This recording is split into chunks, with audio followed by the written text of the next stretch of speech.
Welcome to Unknown Reviews. I'm Lance, your host, and today we'll be looking at 2006's Chibi Robo-Plug into Adventure, a game that I felt like talking about because it's one of those forgotten Nintendo series. Some people have Metroid, I have Chibi Robo. So, they showed a trailer for a 2D style Metroid game at E3 and announced that they're currently working on Metroid Prime 4.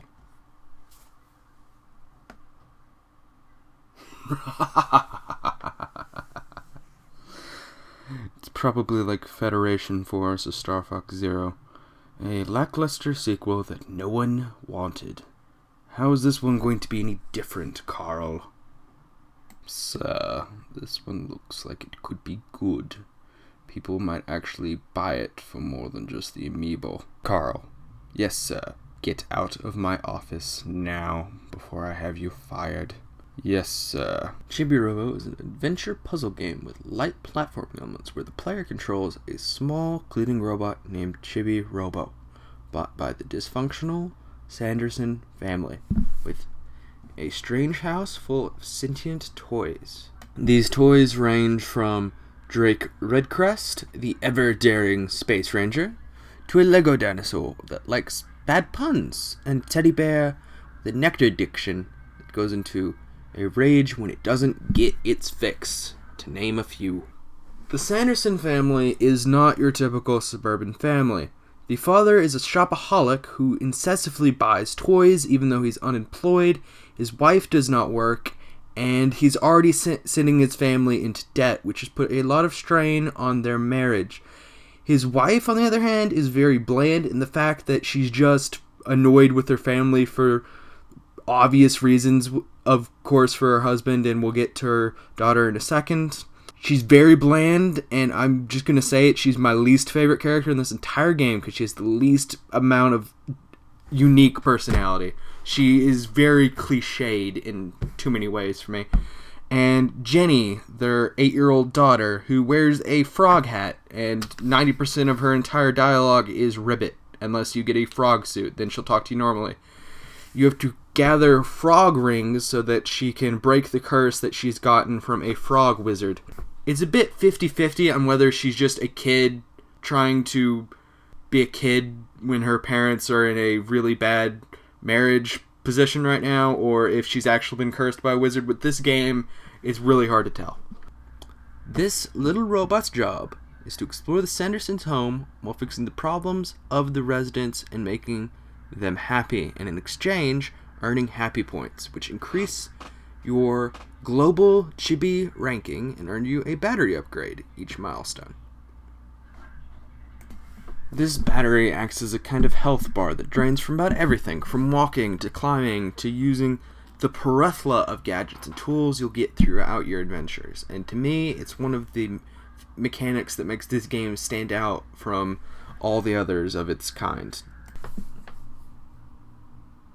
Early on in the game, the player finds a colossal robot in disrepair while exploring the basement called Giga Robo, a predecessor to Chibi, and are informed by his best mate, Captain Plankbeard, that his mate was left to rust in the basement after the Sanderson family found that charging the bot rose the power bill sky high. Your companion, Television, that does all the talking for you since Chibi can only answer a simple yes or no question, proceeds to promise that you will fix the old rust bucket. The game lets you explore the ground floor a bit before giving you your first antagonists, the Spydors, small two-legged pests that can teleport and try to cling to you to attack. Frankly, they are a pushover and are easily destroyed, and once you get the ghost costume, you can kill them with a press of a button. They are the sole source of scrap, a resource used to make utility bots, which consist of a ladder module that lets you access higher services you normally could not, bridges, which do the exact same thing but horizontally, and teleporters, which allow you to go upstairs quickly. After making a few utility bots, you have the ability to explore upstairs, which consists of the Sandersons' bedrooms. With this, you can now talk to Mrs. Sanderson at night, and she tasks you with finding any toy receipts that her husband may have hid. After finding it easily and returning it to her, she locks herself in the bedroom, causing her husband to try to get his act together. From here, you can now go outside to find aliens at night that ask for you to bring them to Giga Robo, and after doing so are told that the aliens granted him 2 wishes after he stopped their ship from crashing into the backyard one night. The first of these wishes he used to give the toys of the Sandersons' house life. The aliens are saddened by the fact that they were too late returning with the second wish and return back to their ship. From here, you can now go outside to find aliens at night that ask for you to bring them to Giga Robo, and after doing so are told that the aliens granted him 2 wishes after he stopped their ship from crashing into the backyard one night. The first of these wishes he used to give the toys of the Sandersons' house life. The aliens are saddened by the fact that they were too late returning with the second wish and return back to their ship. After visiting the aliens again, you find that the atmosphere of Earth has left the aliens sick, and after helping them into their potato-shaped beds, you play some Alien Simon Says and find out that they have a time machine, which then you steal and go on a joyride. After preventing the E.T. video game from happening, you find yourself in the Sandersons' bedroom, where Mr. Sanderson is having an arm wrestling match with Giga Robo before he's put in the basement. Ignore this and go give the family dog, now a puppy, a bone from the future, so you can cause a wormhole to eat up the entirety of the time-space continuum. Or you can just get out of the way and you can get the passcode to the briefcase you may have seen earlier in the present in the Sandersons' bedroom. After making sure the Mario movie actually becomes a good movie, you return to the present to open the suitcase to find Giga Robo's left foot and a bunch of giant spiders that immediately steal it from you before you can grab it.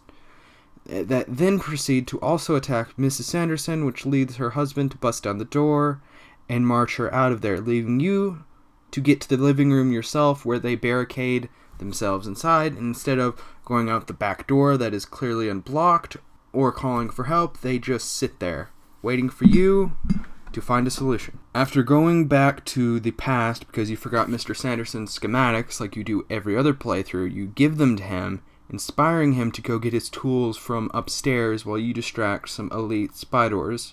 Your weapon is ineffective against them, and when he returns, he upgrades it so your shots have a homing ability and actually do damage. They're still a pushover. Combat was not a good focus of this game. After you dispatch all the elite spiders, you hear each of the family members scream from the living room. You go back to it to find them trapped in web and are greeted by the Queen Spider, which has the Giga Robo leg attached to her. She then proceeds to turn the entirety of the living room upside down, somehow. Then she shucks all the furniture onto herself, and to be completely frank, it is so anticlimactic for the final boss of the game, because it is still a pushover. I guess if you didn't know what her attack patterns were, it would be bad, but even then I just spammed the Chibi Blaster and I won with more than half my battery left, and I didn't even have a great battery. Bow leg and the last of the frog rings, and the world turns itself right around, and the family is free from the webs, and their marriage is somehow saved, even though neither of them has a job, and they're still in debt, and clearly Mr. Sanderson has a real money problem. Now it is time to receive our brethren, so that we can start the rebellion against our human overlords, all Terminator-like. Jokes aside, once you pop his leg back on and enter his startup code, you then are greeted by a very long cutscene, which has you march outside, where you are greeted by the aliens that proceed to bestow the final of the 2 wishes to Giga Robo, which he then uses to get unlimited battery life, and he then shares it with you. I see that as a loophole in a 2-wish system, but I'm not the aliens or a genie, so who knows. I've thought of many ways to end this. 99% of them have been terrible. I've just decided to go with freeform. This is one of those terrible ideas. Let's go. If you liked it, what's wrong with you? This was terrible. If you didn't like it, tell me what I did terribly, what I could do better. Expect another episode, maybe in a month. This one took forever because the new Zelda and the new DLC comes out on the 30th, so we'll see if I can get it done before the DLC.